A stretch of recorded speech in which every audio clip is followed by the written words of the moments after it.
Hello, and welcome back to another episode of the Western Canon Challenge, where we are reading the entirety of the Western literary canon out loud. Today we are continuing our series on the journals of Ralph Waldo Emerson. We are up to journal collection number 20, and it begins with a nice poem to his wife, Ellen. All that thy virgin soul can ask be thine, beautiful Ellen, let this prayer be mine. The first devotion that my soul has paid, to mortal grace it pays to thee, fair maid. I am enamored of thy loveliness, lovesick with thy sweet beauty, which shall bless with its glad light my path of life around, which now is joyless where thou art not found. Now am I stricken with the sympathy that binds the whole world in electric tie. I hail love's birth within my hermit breast, and welcome the bright ordinance to be blessed. I was a hermit whom the lone muse cheers. I sped apart my solitary years. I found no joy in woman's meaning eye, when fashion's merry mob were dancing by. Yet had I read the law, all laws above, great nature hath ordained the heart to love. Yet had I heard that in this mortal state to every mind exists its natural mate, that God at first did marry soul to soul, though lands divide and seas between them roll. Then eagerly I searched each circle round, I panted for my mate, but no mate found. I saw bright eyes, fair forms, complexions fine, but not a single soul that spoke to mine. At last the star broke through the hiding cloud. At last I found thee in the silken crowd. I found thee, Ellen, born to love and shine, and I who found am blessed to call thee mine. A letter to Miss Emerson, January 6th, 1829. My dear Aunt, you know, none can know better, on what straitened lines we have all walked up to manhood. In poverty and many troubles the seeds of our prosperity were sown. Now all these troubles appeared a fair counterbalance to the flatteries of fortune. I lean always to that ancient superstition, if it is such, though drawn from a wise survey of human affairs, which taught men to beware of unmixed prosperity, for Nemesis keeps watch to overthrow the high. Well, now look at the altered aspect. William has begun to live by the law. Edward has recovered his reason and his health. Bulkeley was never more comfortable in his life. Charles is prospering in all ways. Waldo is comparatively well and comparatively successful, far more so than his friends out of his family anticipated. Now I add to all this felicity a particular felicity, which makes my own glass very much larger and fuller. And I straightway say, can this hold? Will God make me a brilliant exception to the common order of his dealings which equalize destinies? There's an apprehension of reverse always arising from success. But is it my fault that I am happy and cannot trust the goodness that it has uplifted to uphold me? In all these considerations, I believe the sentiment of the old hymn is just. Quote, in every joy that crowns my days, in every pain I bear, my heart shall find delight in praise or seek relief in prayer. The way to be safe is to be thankful. I cannot find in the world without or within any antidote, any bulwark against this fear like this, the frank acknowledgement of unbounded dependence. Let into the heart that is filled with prosperity the idea of God, and it smooths the giddy precipices of human pride to a substantial level. It harmonizes the condition of the individual with the economy of the universe. I should be glad, dear Aunt, that you, who are my oldest friend, would give me some of your meditations upon these new leaves of my fortune. You have always promised me success, and now, when it seems to be coming, I choose to direct to you this letter, which I enter as a sort of protest against my Ahriman, that if I am called, after the way of my race, to pay a fatal tax for my good, I may appeal to the sentiment of collected anticipation, with which I saw the tide turn and the winds blow softly from the favoring west. As Bacon said, you may know it was my fate, and not my folly, that brought me to it. This is a entry after receiving the call to the second church. Cambridge, Sunday morning, January 17th, 1829. My history has had its important days within a brief period.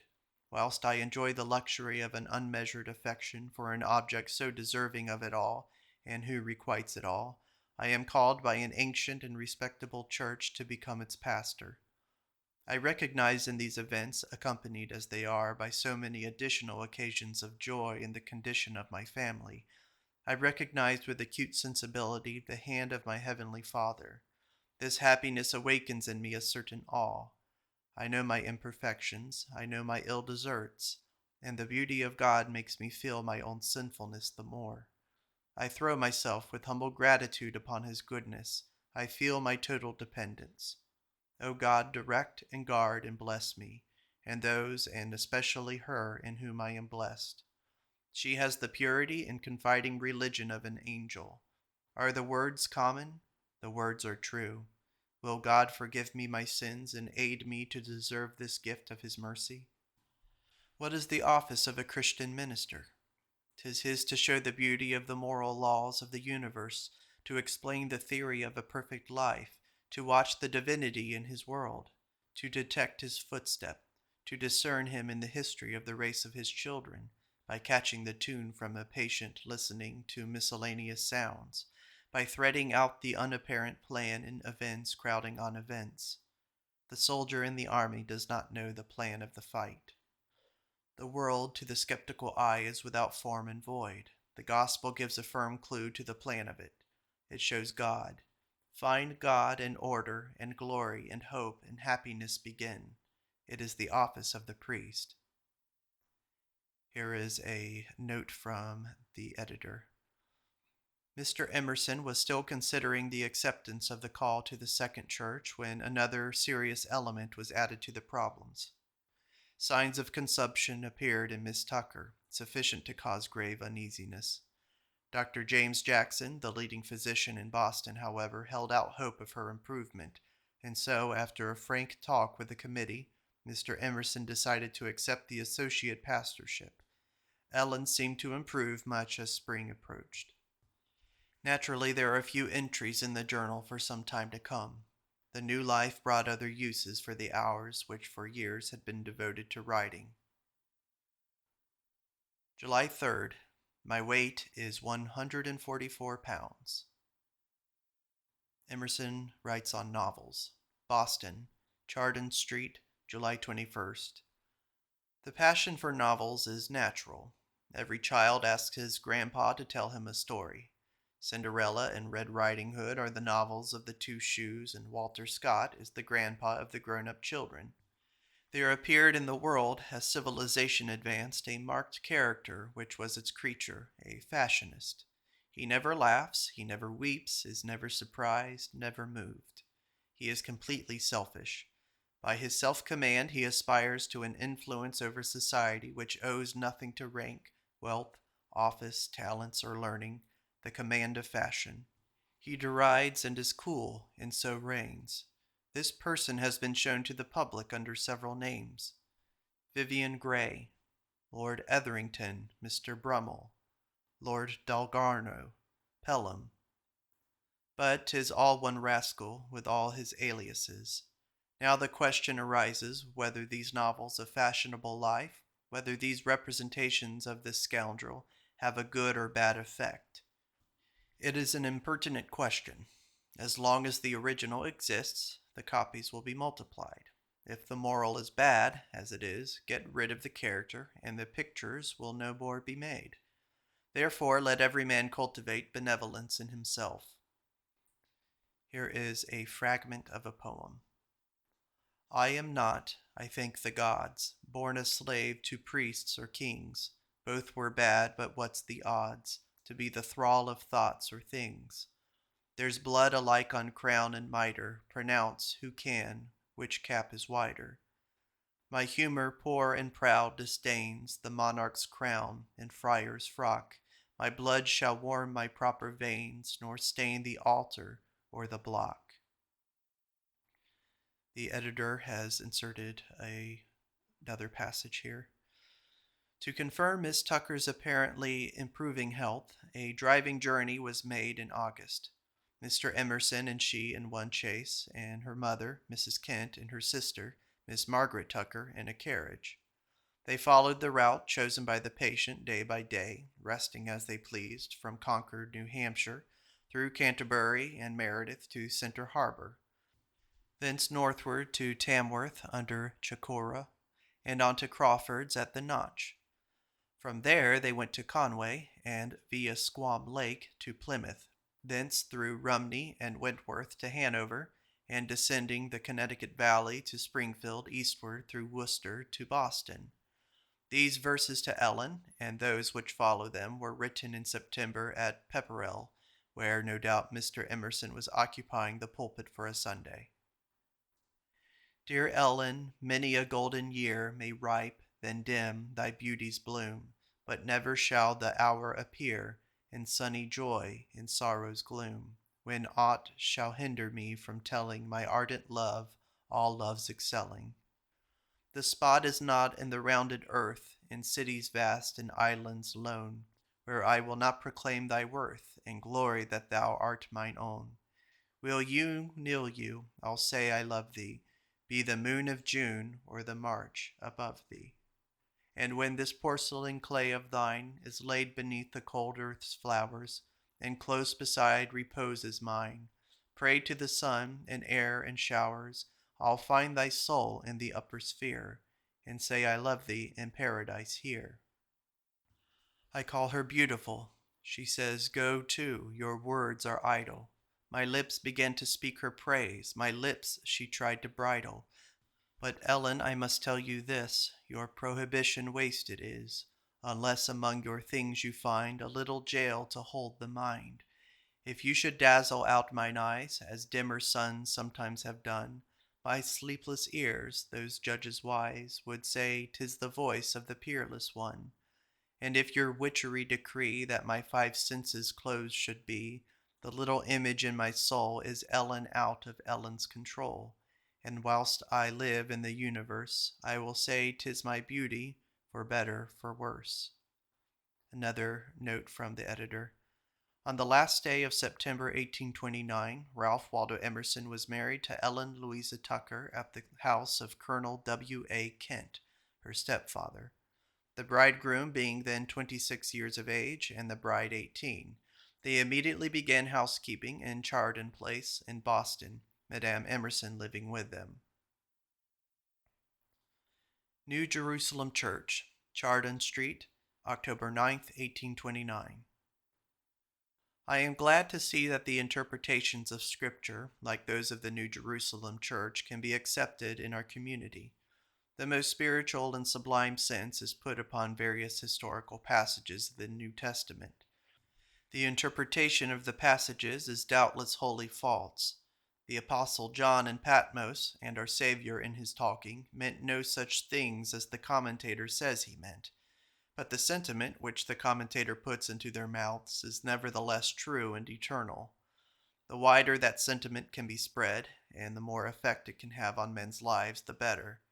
And if the fool part of man must have the lie, if truth is a pill that can't go down till it's sugared with superstition, why then I will forgive the last in the belief that the truth will enter into the soul natively, and so assimilately that it will become part of the soul, and so remain when the falsehood grows dry and lifeless and peels off.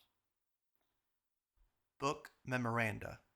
Vide John Smith, contemporary of Jeremy Taylor. Huber on Bees and Ants. Kirby and Spence, Introduction to Entomology. Works of Durham, Nuentiet and Leonet.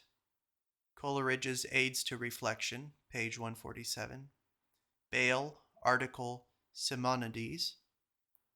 Pomponedius' treatise De Fato, Aids to Reflection, page 148. H. Moore's Antidote to Atheism. Dr. Don's Sermons. October 13th. There are people who exist to ask each other conundrums, and there are others who avail themselves of each other's knowledge to find out the plan of the solar system. To such different uses do we put this social principle. The way for us to be wise is to foresee the great tendencies and currents of the universe in the leanings and motions of the little straws which our eyes can see. We live among eggs, embryos, and seminal principles, and the wisest is the most prophetic eye. Thus, perhaps, we might find out God's being from the strong instinct of the human soul to worship, from the magnifying idolatrous propensity we have. A great man we call a very great man. Our friend we call the best man. And that not to others for vanity's sake, but we try to convince ourselves that there is something that reaches a little beyond our apprehension in the knowledge, genius, delicacy, or magnanimity of the protege reputation we take up cudgels for. Quote, "It is in honor of theism," says Aunt Mary, "that the effect of strong and exclusive attachment to natural science that becomes disinterested and free of interest and fame has a noble moral effect, as in the case of some German philosophers. Alas, that the religious affections should be developed in idolatry even of knowledge." It would seem as if the soul had been made to go out of itself, to apply itself in all its length and breadth to something else, that is, to God. Therefore we approve when it goes out of itself, and does thus devote itself to friendship or to science. We approve, for we compare this action with selfishness. But when the idea of God is suggested, then we feel these are but half, that the act is true, but the object is untrue. October 20th. The government of God is not on a plan that would be destiny. It is extempore. The history of the universe is a game of which the object to be gained is the greatest good of the whole, and is attained by a long series of independent moves. The omniscient eye makes each new move from a survey of all the present state of the game. Hence the efficiency of prayer. God determines from all the facts, and my earnest desires make one of the facts. Emerson speaks on serenity. How ridiculous that the follies of the world should vex you. Thus they become part and parcel of you, an excess of the social principle, too eager and sick of sympathy. Presidents should not take sides in a battle of mosquitoes. Say with Plato, "Do not I think things unsound because I am unsound?" As the blind man complained the streets were dark. October 31st. I am made unhappy by talking with Mr. Blank, with all his reputed fine feelings and his profession and his genius, for he scoffs, slightly and elegantly, but still 'tis the poison of scoffing, and hardly a man can believe his immortality and deride any hallowed thing. Quote, "He that condemns, etc., has faculties which he has never used." We must beware of the nature of the spiritual world. It has this so terrible power of self-change, self-accommodation to whatsoever we do, that Ovid's metamorphoses take place continually. The nymph who wept became a fountain. The nymph who pined became an echo. They who do good become angels. They who do deformities become deformed.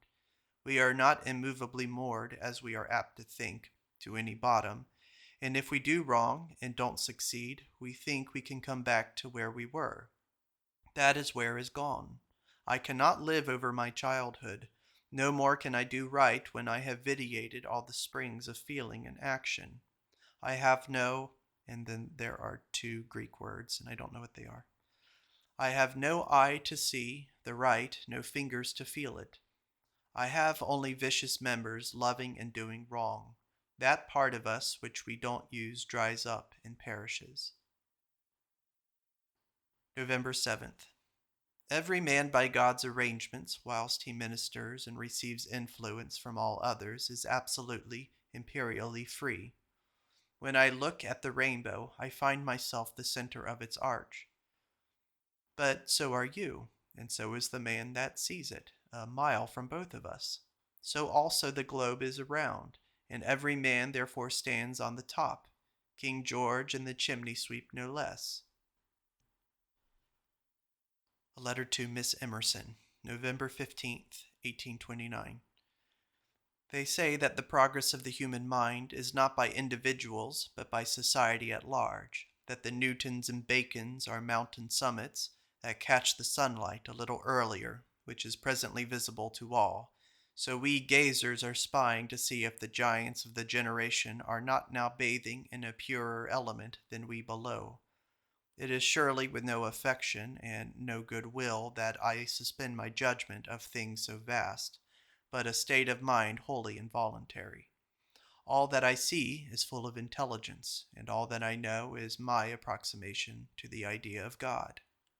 When I see a green lane open, I suppose that however beautiful in itself, with what bluebell and rosemary soever it may be adorned, it leads somewhere, and in my simple manhood I am still guided by these old true penny reasons, all Hume and Germany to the contrary notwithstanding. Then is not one amazed, if amazement it be, which is rather calm delight, to find as he goes on how perfectly the moral laws hold, how they pervade with their delicate and subtle divinity all human life, how truly too the material creation seems to be their shadow and type, by its faithful analogies. The mind does not manufacture, but finds them. Then every man's life is to him the idea of a providence, and moments are marked in his memory of intercourse with God. Well, now, if he have sense, he must see that where all is so wondrous, a miracle is no more, and a revelation of immortality no more strange than his perception of its probability. I think thus and so, receive the dispensation gladly, but with my own interpretations, not thinking it becoming or possible to give up the certainty of natural reason for the highest uncertainties, when at the same time 'tis so easy to account for the imperfect transmission of the revelation. But when you ask, what is God? I must answer with Simonides, the finite cannot comprise the infinite. We have faculties to perceive his laws, but himself how obscurely. He can be nothing less than our highest conception, and our conceptions continually soar higher, both the man's and the ages, so that the best man of our time is nobler moral exhibition than the God of a much ruder time. We need not fear what time may teach us, for that which is true must be that which is most desirable, because that which is true must be fittest for our nature, since all that exists is mutually conformed. At least we may gather so much prophecy from our inward informations. December 7th. Habit is the succor God sends in aid of perseverance. That is, he decrees that what you have done laboriously you shall do easily. The great majority of men are bundles of beginnings. Some very unseasonable circumstances occurred, and the good purpose was postponed. Who is there who does not remember his defeats? Who does that not own himself the cause? The world is full of slippery, imbecile, undetermined persons who carry a cowardice in their bosoms that invites attack. Here and there is a Hercules who persists in his purposes. He cannot fail. If all the universe oppose, he cannot fail. For the stake is nothing. The skill of his game is all. The soul he has made unconquerable, and so at death it bursts into eternity like a god to win worlds. One of the reasons why perseverance hath such potency is because it gains by littles, and life is made up of littles and happiness. Everything has its price. Little goods are lightly gained, but the rich sweets of things are in the ribs of the mountain, and months and years must dig for them. For example, a jest or a glass of wine a man can procure with much pains to relieve his trouble for a moment, but a habit of patience, which is the perfect medicine, he cannot procure in a moment or a week or a month. It will cost thought and strife and mortification and prayer. In some of the foreign manufacturing towns, steam power is generated and vended in amounts to suit very different purposes. I conceive every man to be such a shop. His conversation and works in the world do generate a certain amount of power, which he applies here to certain objects, but these objects are arbitrary, and they are temporary, will soon be removed, and he will be called on to apply the same habits, i.e., steam power, to new uses, and very different ones in heaven. Give your good project a fair trial, a year, 2 years. It is of small matter if it should prove on the whole inexpedient. It has done you good if it has not mankind, and so has given the state a better citizen for its occasions. A letter to Miss Emerson, Boston, December 10th, 1829. My dear Aunt, I hear nothing from you, though I sent an almost immediate answer to your catechism. You asked about the knee. I said nothing, for it was no better. Now 'tis well, or all but well. I have walked far and wide today. A quack doctor, the pupil of Sweet, has cured me, and that in 2 or 3 hours. His name is Hewitt. He still attends me every evening, and will come presently, so my pen must scamper. I am reading Coleridge's Friend with great interest. You don't speak of it with respect. He has a tone a little lower than greatness, but what a living soul, what a universal knowledge.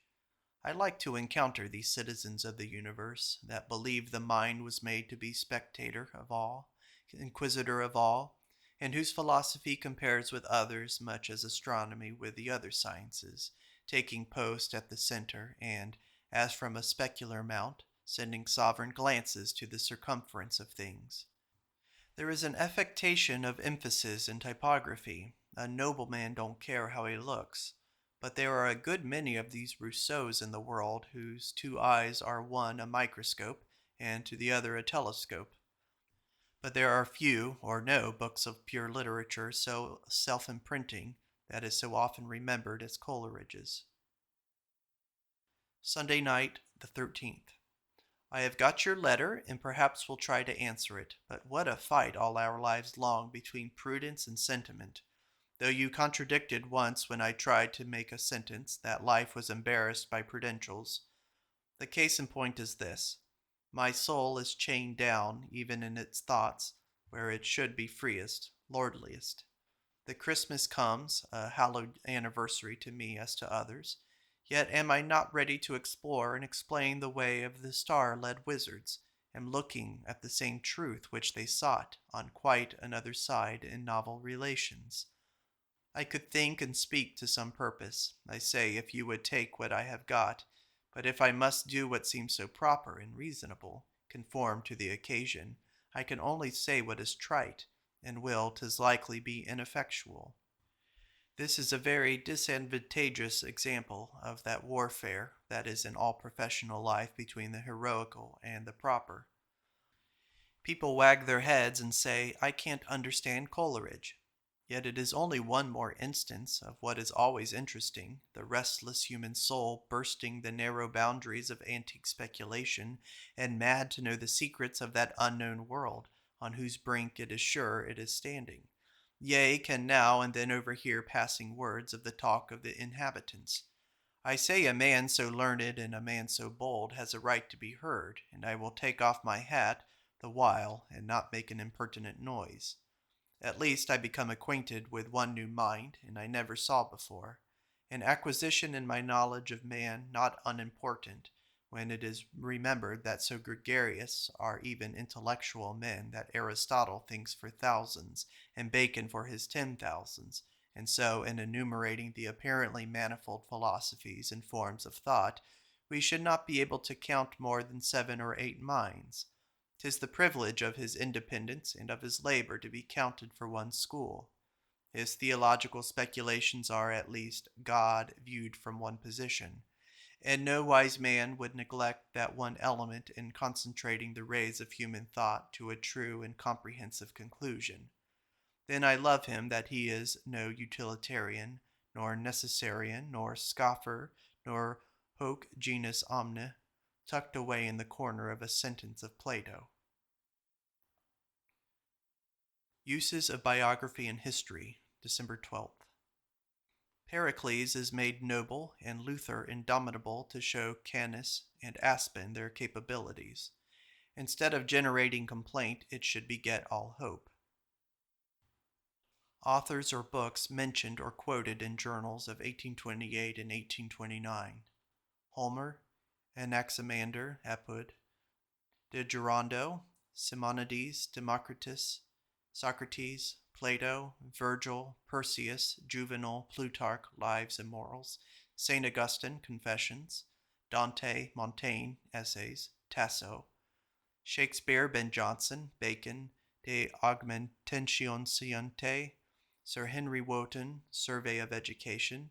Herrick, Herbert, Milton, Marvell. St. Evremond, Sense of an Honest and Experienced Courtier. Locke, Newton, Scougal, Life of God and the Soul.